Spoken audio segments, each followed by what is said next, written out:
I'm just going to make a mark a couple inches past where I actually need the sill to be. I'm going to mark about a ½ inch in and a ½ inch down here. I'm going to mark that with my 4-foot level.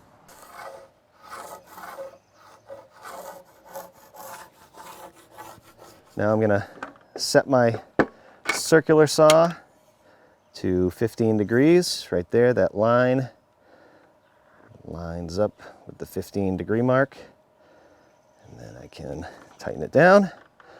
Now I have my angle, and I can rip my line that I just made.